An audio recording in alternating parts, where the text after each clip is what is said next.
Bem-vindos ao podcast da LS Jus. Hoje a gente mergulha num tema que, olha, parece técnico, mas tem um impacto gigantesco na vida de muita gente.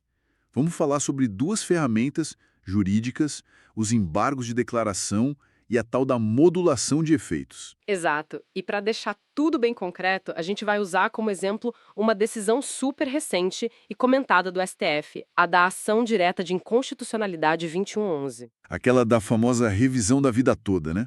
O material que a gente analisou mostra como essas ferramentas foram, assim, cruciais ali. Com certeza. E não só cruciais, mas estratégicas mesmo. Certo.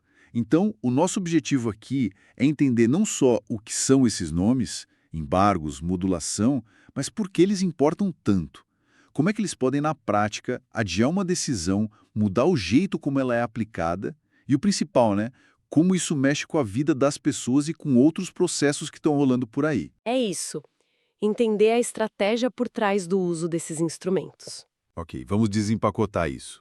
Como é que pode um recurso, o tal do embargo de declaração, que às vezes é até rejeitado, como foi nesse caso da ADI 2111, acabar sendo tão importante? Parece contraintuitivo, né? Parece, mas não é, sabe?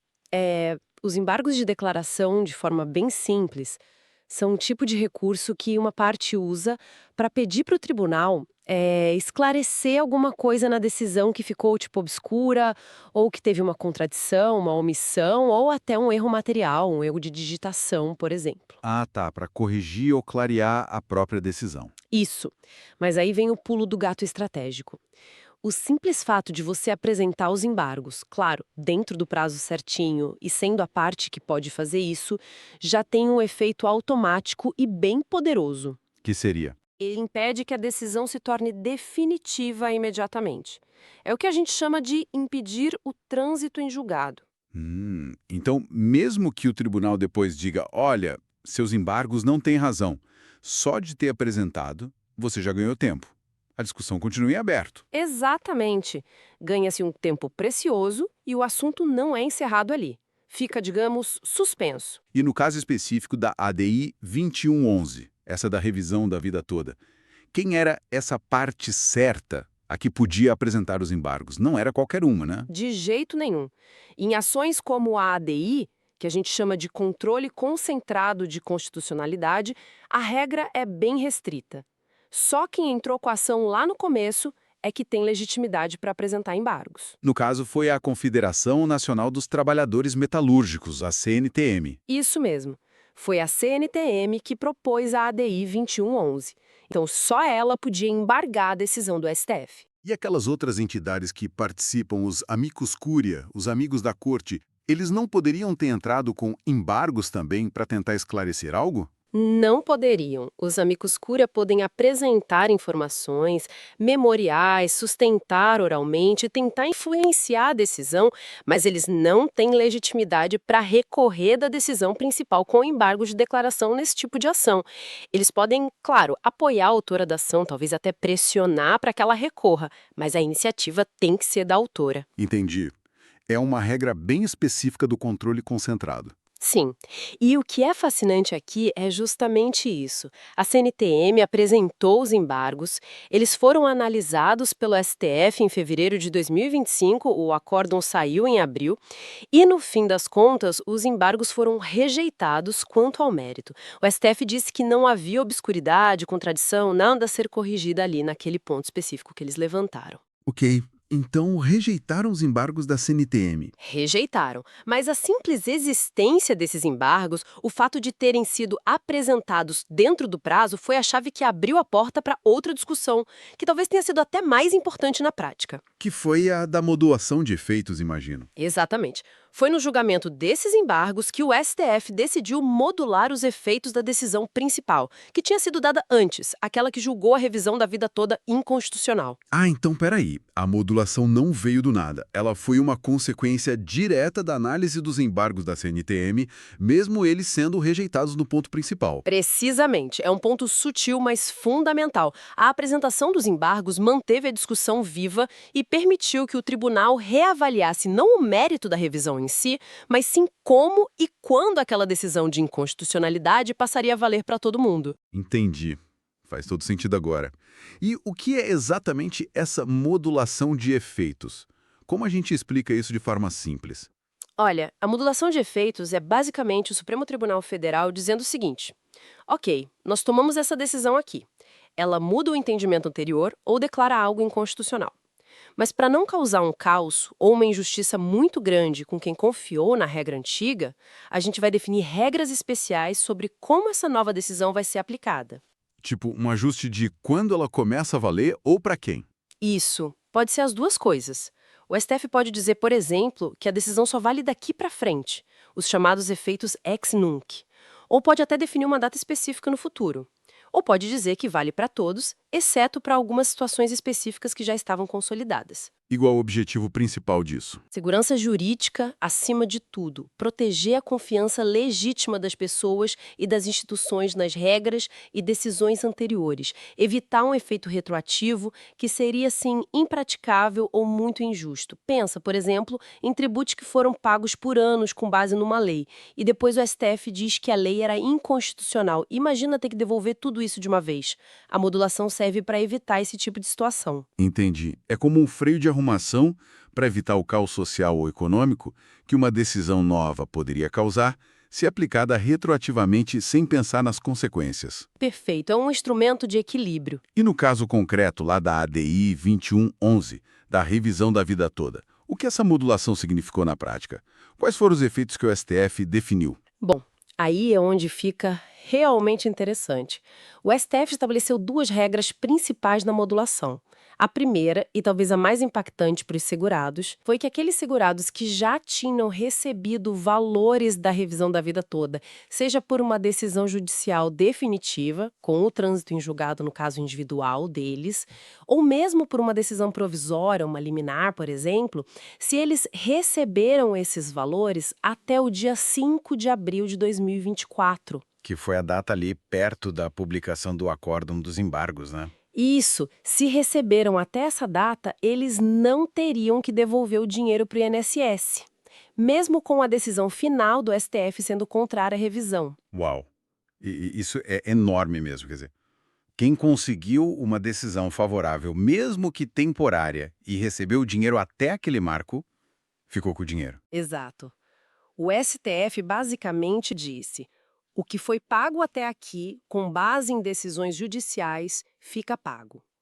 Isso protegeu a situação dessas pessoas, que já tinham contado com aquele dinheiro, muitas vezes para despesas essenciais, evitou um cenário que seria dramático de ter que devolver valores recebidos de boa-fé. Imagina o alívio para essas pessoas. E teve mais alguma coisa nessa modulação? Você mencionou duas regras. Teve.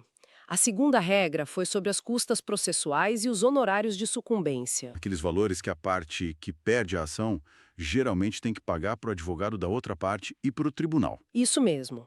O STF definiu que, naquelas ações sobre a revisão da vida toda que ainda estavam em andamento, ou seja, que não tinham uma decisão final, trânsito em julgado, até aquele mesmo 5 de abril de 2024, Sim. não poderiam ser cobrados honorários de sucumbência nem custas processuais dos autores da ação, os segurados, mesmo eles tendo perdido a causa no final das contas, por causa da decisão do STF na ADI.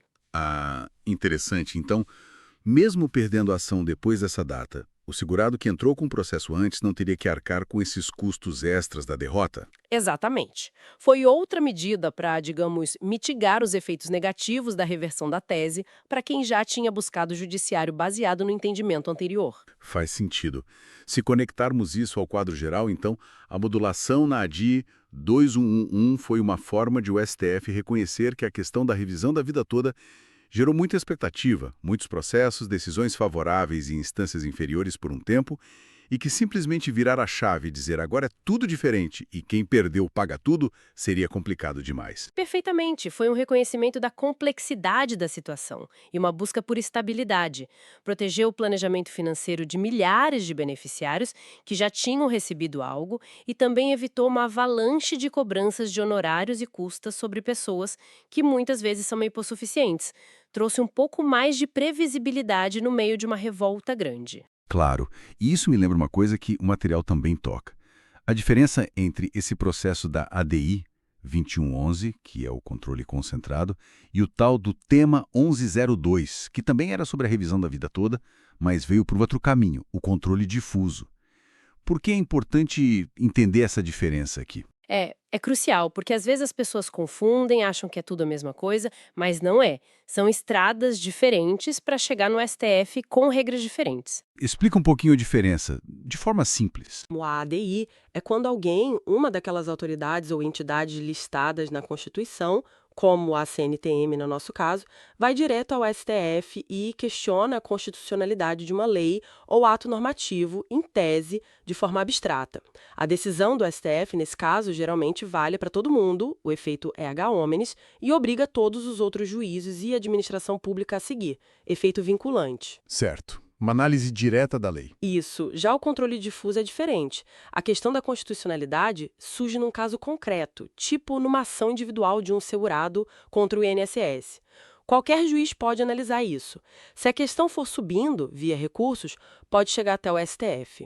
O tema 1102 foi um desses casos que chegou ao STF via recurso extraordinário e teve a chamada repercussão geral reconhecida.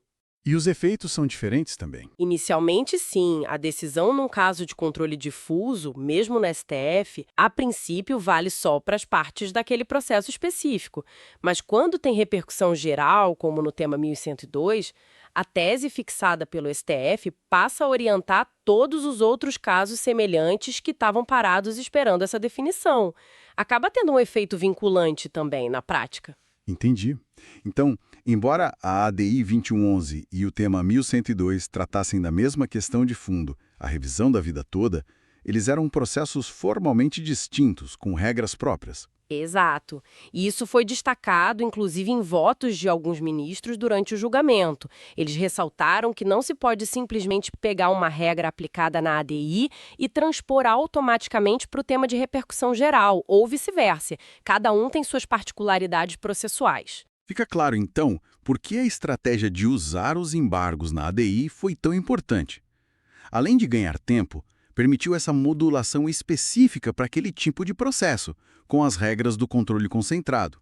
Isso realmente mostra como o timing e a escolha da ferramenta certa são tudo no direito, né? Sem dúvida alguma. O timing é absolutamente fundamental.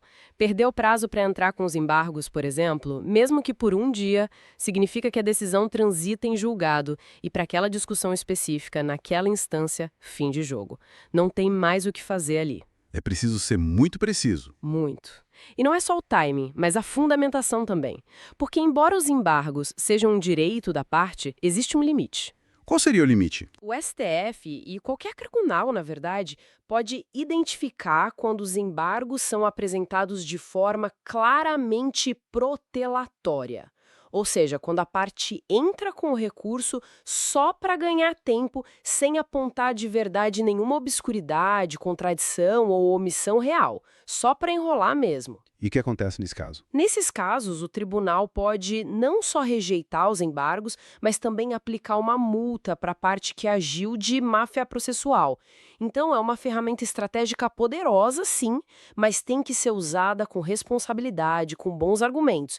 Não é para abusar. Entendi. É um equilíbrio delicado entre usar um direito processual e não abusar dele para fins meramente protelatórios. Exatamente. Então, o que tudo isso significa, para a gente amarrar as pontas?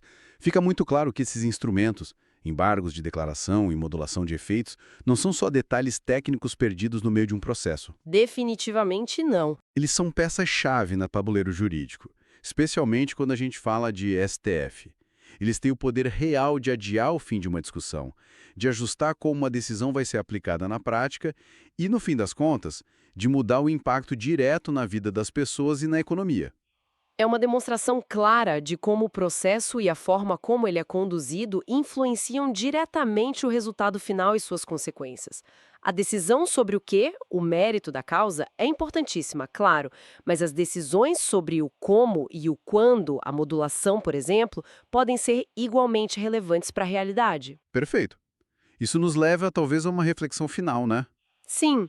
Acho que levanta uma questão bem profunda, na verdade.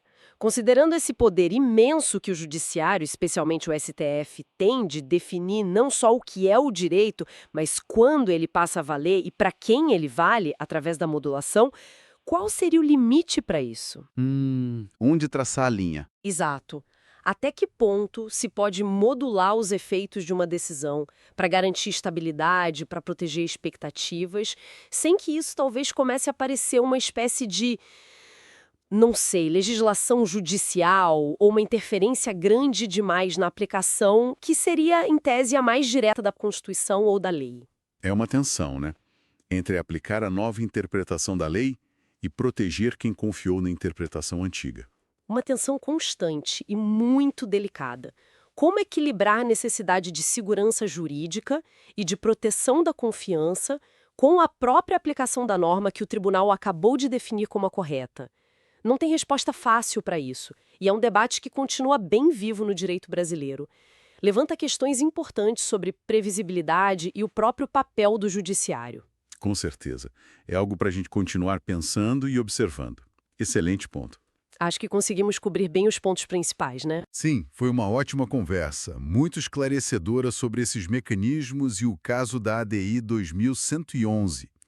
E assim a gente encerra essa análise detalhada de hoje. Esperamos que tenha sido útil para entender um pouco melhor como essas peças se encaixam no complexo mundo jurídico brasileiro. Foi um prazer discutir esses pontos. Obrigado pela sua companhia e continue conosco nos próximos conteúdos aqui da LS Jus. Até a próxima! Até mais!